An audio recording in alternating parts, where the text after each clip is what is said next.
ginaganyan po. So sabi nga po sa Bible, let the little children come unto me, for the kingdom of God belongs to such as them. So we're still talking about leadership here.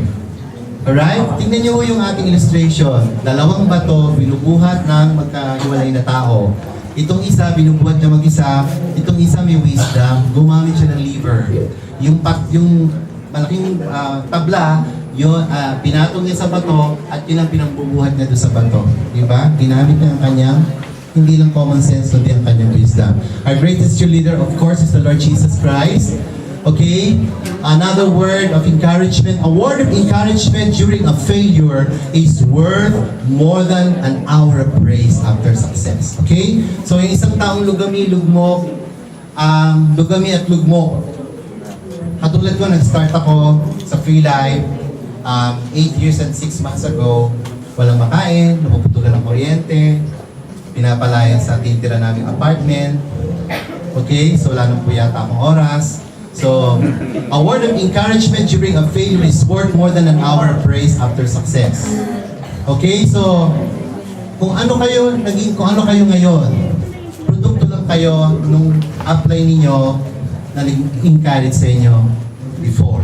Okay? So, ako, nagpapasalamat ako talaga sa nag-enroll sa akin, si future Royal Ambassador Ophelia San Juan. Palapakan naman po natin sa ato. Okay? The Lord promised He will never leave you nor forsake you because He has loved you with an everlasting love. Wala na talaga oras. Okay, so favorite ko itong illustration na to. Ang sabi po sa mineralogy, alam mo ito ng mga mining engineer, in mineralogy, diamond is a metastable allotropy of carbon. Most natural diamonds are formed at high temperature and pressure at the depths of 140 to 190 kilometers, equivalent to 87 to 120 miles. Imagine niyo, magukay kayo ng 80 to 120 miles sa ilalim ng lupa, malapit sa Earth's mantle, yung pinakamainit na part ng mundo. Nandun ho nagtatago yung mga metastable allotropy of carbon, mga uling na nakabaon po sa ilalim ng lupa. Diamonds are brought close to the Earth's surface through the deep volcanic eruption by a magma which goes into igneous rock. So yung nakabaon dun sa malapit sa core mantle, pag sumabog yung vulkan, nag-erupt yung vulkan, yung carbon na yun, uuling na yun sa kalalim-laliman ay biglang aangat. At pag nahukay siya ng minero, siya po yung siya po yung nag-cool down na po siya at naging igneous rock. Na pag nahukay po ng mga minero at pinalish, siya po ay nagiging diamond. Women's best friend, Ma'am Lisa's best friend. Okay? Kasi nga po, diamond is forever, no? Diamond is forever, yung ating good attitude, yung ating good personality, yung ating good leadership is like a fine diamond. Okay? So, great things never come from comfort zones. Kailangan mo lumabas tayo sa comfort zone natin. Buti na lang ako noon, wala ako sa comfort zone kasi nga, wala akong makain, napuputulan ng kuryente, pareho kami ni future Royal Ambassador Fernand. Pag walang pera, inahalukay namin yung mga nakahangin na damit. Dinudukot namin yung aming secret pocket at baka mamaya may naligo na 50 pesos. Minsan nakakachamba tayo pare, no? Yung mga nakasabit. So ganun po kami noon, ka-miserable, ganun po kami kawalang-wala. 2 years po yung utang namin sa apartment sa Malabon. Noong time mo na yung wala ako sa comfort zone ko. Kaya sabi dito, great things never come from comfort zones. Kaya tayo po, lumabas po tayo sa ating mga comfort zones. I'm talking to you, but I'm also talking to myself. Because I want also to become a good example to everyone. So, kailangan ko rin pong lumabas sa comfort zones ko para po magawa ko po ulit the things that I've done at first. Okay. So, many times, God's call on our life leads us away from our comfort zone into a new territory where our dependence on Him must significantly increase. Okay? So, all things work together for good. Sabi nga po sa Romans 8:28, what the devil meant for evil, God can transform them into blessings. So, this is secret number 3, diversify. Okay, the fourth key to face new challenges is innovation. Challenges are what keeps us fresh. So instead of avoiding the challenges, so all you have to do is to jump into them and beat them. Okay? So set the highest standard. You're not just anybody. You're called to be excellent. Okay? So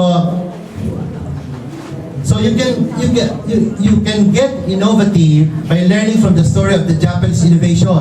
Ang unang problema ng mga Hapon hundreds of years ago ay hindi na po fresh ang isda na kanilang hinahain sa mesa kasi mula sa laot po dadalhin sa pangpang. Hindi na po fresh yung isda. So gumawa sila ng solusyon. The fishing companies installed freezers on their boats. Pangalawa naging problema nila, they did not like frozen fish. Okay? So the fishing companies installed fish tanks. Pangatlo naging problema nila, they lost their fresh fish taste. Kasi yung mga isda, kahit nasa loob sila ng tangke, hindi gumagalaw, kaya parang hindi rin po fresh. Alam niyo ba kung ano yung ginawa nila? Ang ginawa ko nila ay ang mga sumusunod. To keep the fish tasting fresh, the Japanese fishing companies still put the fish in the tanks, but now they put small sharks. Yan. So yung mga isda, run for your lives, I'm gonna eat you, sabi ng pati, kaya yung mga isda ho ay maliligse, kaya ho pag dinala sila sa market mo, sariwang-sariwa po yung mga isda. At of course, the Japanese did happily ever after. Sila yung mayroong pinaka-the best na sushi and sashimi in the world. Okay, so they apply wisdom. Okay, so and wisdom became, of course, wisdom is better than strength. Okay, secret number 4 is innovate. The fifth key for you to be able to keep your momentum in order to reach your goal is be grateful to your uplines and to everyone in the organization. Ang sabi ni Elie Wiesel, when a person doesn't have gratitude, something is missing in his or her humanity. Okay, pag hindi tayo marunong magpasalamat sa uplines natin, sa ating admin, kay Ma'am Lisa, sa Free Life International, sa ating mga downlines, sa ating mga crosslines, pag hindi tayo marunong magpasalamat, mabubuhay na lang tayo at mamamatay pa rin na merong something is missing in our lives. Okay? So that's why yung attitude of gratitude ay tinuturo po natin. So, halimbawa po, pwede mong sabihin, I just want to thank God in advance for the blessings I'm about to receive. Di ba? Alright? And also, at the end of the day, thank you Lord for another amazing day that is full of many blessings. So, kailangan po, we must practice the attitude of gratitude. Okay? So, you will never get very far if you lose sight of where you have started. Sabi sa Tagalog, ang hindi marunong lumingon sa pinanggalingan, kailanman ay hindi makakarating sa paroroonan. Our greatest fulfillment lies in giving ourselves to others. And that is according to Henry J.M. Nouwen. So, kaya nga po yung Free Life Mission is to serve. Actually, by next month, yung Goji Kids. So, inaanyayaan po yung mga gusto pong magbigay po ng bukas puso at bukas palad sa ating mga bukas palad na kabataan po through Goji Kids. So, pwede nyo dalhin po sa office yung inyong mga donations po na kanila pong kailangan. So, if you love deeply, you're going to get hurt badly, but it's still worth it. Yan po yung kaninang sinabi po ni C.S. Lewis. Okay? Our banner is a friend who sticks closer than a brother. So ano ba yung ibig kong sabihin dito at bakit po inuulit-ulit ito? Kasi nga po, secret number 5 is attitude of gratitude. Paano mo mabibigyan ng gratitude ang isang tao na gusto mong pasalamatan? Love him, be kind to him, send him encouraging words, and of course, forgive the person. Yun yung pinaka-best na may bibigay mo sa isang tao, pinagkakautangan mo ng loob na kinasamaan mo din ng loob. So, attitude of gratitude. Alright, so prayer is the most important conversation of your day. So take it to God before you take it to anyone else. Alright, so when you obey God, you lift Him up. And when you lift Him up, He lifts you up. Naintindihan niyo mo ba ito? Yes. Pag sumunod ka sa Diyos, sa Panginoon, at itinaas mo siya, at pag tinaas mo siya, ang gagawin niya naman sa'yo sa ayaw mo sa gusto, God will also lift you up. Palakpakan po natin ang Diyos. Malapit na po ang matapos. So one good reason that we should pray is that, hold your breath. one good reason that we should pray is that God can do more in a second than we can do for ourselves in a lifetime. Magtrabaho ka man parang kalabaw araw at gabi, magtrabaho ka man ng 24 hours a day, pag wala ang basbas ng Diyos sa'yo, nothing will happen. Pero kung minsan, kahit wala ka nang gawin, pag gusto kong pagpalain ng Diyos, blessings will just pour out unto you. Okay? Because God is good all the time. Okay, so ito po yung summary po ng aking pong senior, how to keep your momentum in order to complete your goal. Number 1, begin with the product approach. Number 2, practice proper management.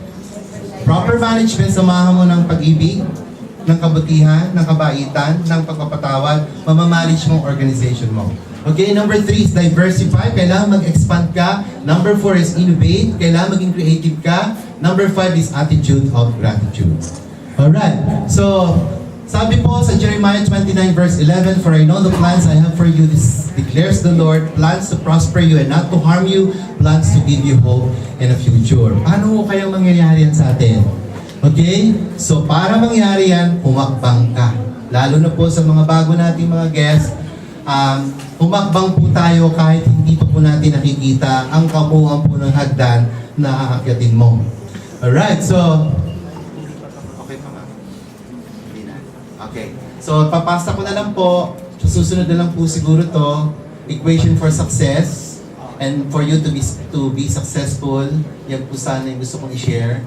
So, again, from Joyce Mayer, whatever challenges you the most, decide now that you are going to set your mind to total victory. Sabi ni C.S. Lewis, you are never too old to set another goal or to dream another dream.